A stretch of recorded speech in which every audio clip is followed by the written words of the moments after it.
नमस्कार, मैं डॉक्टर विजय शुक्ल। कोविड ने जिस तरह से दुनिया को झकझोरा, इसका असर सिर्फ मौतों, मास्क और लॉकडाउन तक सीमित नहीं रहा। वह खत्म नहीं हुआ है, बस अपनी जगह बदल गया है। अब यह वायरस शरीर से निकलकर मानव सभ्यता की गहराइयों तक पहुंच गया है, उस जगह तक जहां से जीवन की कहानी शुरू होती है। 3 साल बाद जब महामारी के आंकड़े इतिहास बन चुके हैं, ऑस्ट्रेलिया के Florey Institute of neuroscience and mental health के वैज्ञानिकों ने एक ऐसा सच उजागर किया जिसने विज्ञान को भी सन्न कर दिया है। यह शोध बताता है कि कोविड-19 संक्रमण केवल फेफड़ों या दिमाग को नहीं, बल्कि पुरुषों के शुक्राणुओं को भी बदल सकता है, और ये बदलाव अगली पीढ़ी के दिमाग और व्यवहार तक में असर छोड़ सकते हैं। शुरुआत में किसी ने सोचा भी नहीं था कि यह वायरस, जो सांस के जरिए शरीर में प्रवेश करता है, कभी शुक्राणु तक पहुंच जाएगा। लेकिन हुआ यही। वैज्ञानिकों ने चूहों पर प्रयोग किए। संक्रमित नर चूहों को जब मादा चूहों से मिलाया गया, तब वे पूरी तरह ठीक हो चुके थे। संक्रमण खत्म हो चुका था, शरीर सामान्य दिख रहा था, लेकिन शुक्राणुओं के भीतर कुछ बदल चुका था। इन चूहों के बच्चों में असामान्यताएं देखी गई। वे सामान्य बच्चों की तुलना में अधिक चिंतित, भयभीत और अस्थिर थे। उनके मस्तिष्क के हिप्पोकैम्पस हिस्से में जीन सक्रियता का पैटर्न बदल चुका था। वही हिप्पोकैम्पस जो मनोभाव, स्मृति और सीखने की प्रक्रिया का केंद्र है। यह पहली बार था जब किसी वायरस को पितृवंश के माध्यम से अगली पीढ़ी के व्यवहार पर असर डालते हुए देखा गया। यह बदलाव किसी जीन के टूटने या उत्परिवर्तन जैसा नहीं था, बल्कि उससे कहीं सूक्ष्म था। इसे विज्ञान की भाषा में एपिजेनेटिक बदलाव कहा जाता है। यानी आनुवंशिक कोड वही रहते हैं, लेकिन उनकी अभिव्यक्ति की धुन बदल जाती है। जैसे कोई गीत वही हो, लेकिन उसकी लय और सुर थोड़े बदल जाएं। वैज्ञानिकों ने पाया कि कोविड संक्रमण के बाद नर चूहों के शुक्राणुओं में छोटे छोटे आरएनए अंश, जिन्हें नॉन कोडिंग आरएनए कहा जाता है, अपनी संरचना और मात्रा में बदल गए थे। ये वही अंश हैं जो जीन की गतिविधि को नियंत्रित करते हैं। यही छोटे बदलाव अगली पीढ़ी के बच्चों में चिंता जैसे व्यवहार और असामान्य मानसिक प्रतिक्रियाओं के रूप में उभरे। संक्रमित चूहों का वजन संक्रमण के दौरान लगभग 9% घटा, लेकिन 4 सप्ताह बाद वे सामान्य हो गए। फिर भी जब उन्हें स्वस्थ मादाओं से मिलाया गया तो संक्रमण का निशान शुक्राणुओं में बाकी रहा, और यही निशान बच्चों के व्यवहार में दिखा। शोधकर्ताओं ने पाया कि ऐसे बच्चों ने खुले क्षेत्र में चलने से परहेज किया। वे अधिक समय अंधेरे में बिताते थे और जोखिम से बचते थे। यह सब उनके पिता के संक्रमण का परिणाम था। भले ही संक्रमण महीनों पहले समाप्त हो चुका था, यह निष्कर्ष इतना चौंकाने वाला था कि वैज्ञानिकों ने कहा, संभावना है कि कोविड जैसी महामारी के असर अगली पीढ़ियों में भी गूंज सकते हैं।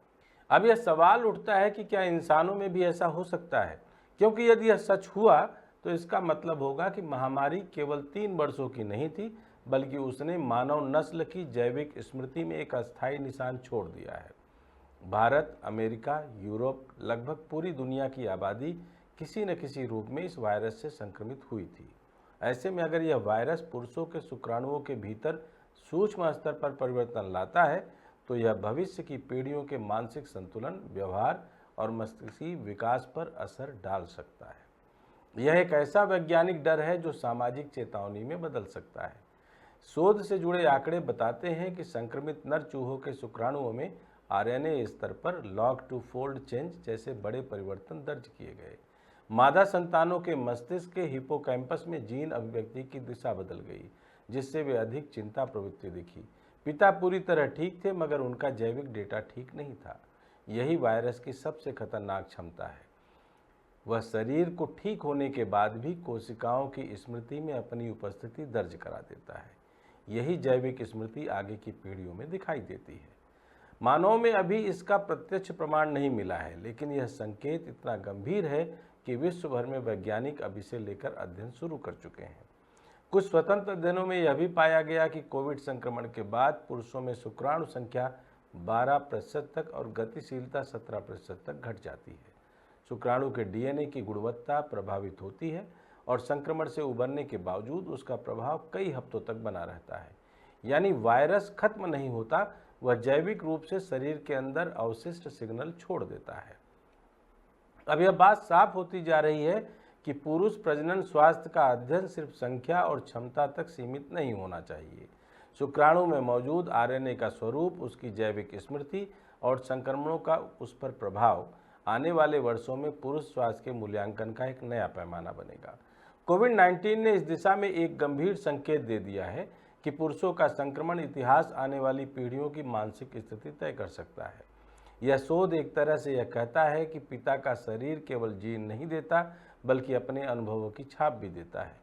कल्पना कीजिए कि यह परिणाम मनुष्यों में भी प्रमाणित हो जाए, तब यह सिद्ध हो जाएगा कि महामारी का असर केवल वर्तमान पीढ़ी तक नहीं, बल्कि कई पीढ़ियों तक फैला है। इसका अर्थ यह होगा कि जिस वायरस ने सांसें छीनी, वही अब भावनाओं और मानसिक संरचनाओं को प्रभावित कर रहा है।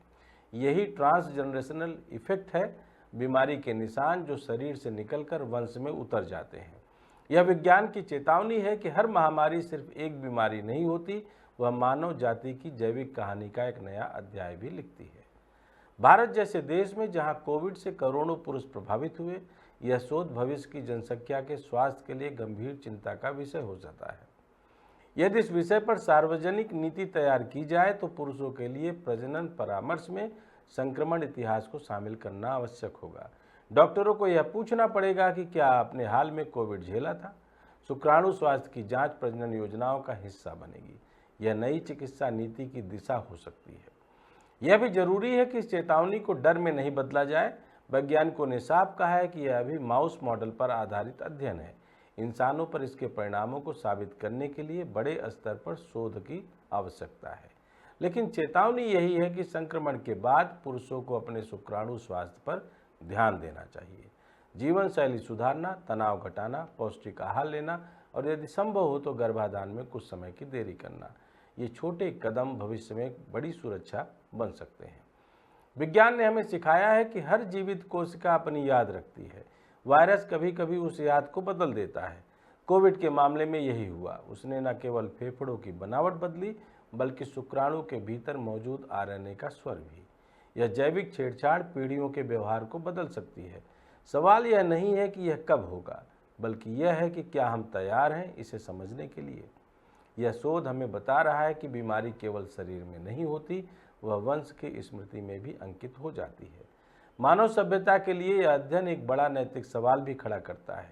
क्या हम अपने बच्चों को उस संक्रमण की विरासत देने जा रहे हैं जिसे हमने कभी चाहा भी नहीं था? क्या विज्ञान की प्रगति उस अदृश्य दाग को मिटा सकेगी जो कोविड ने हमारे डीएनए की स्मृति में छोड़ दिया है?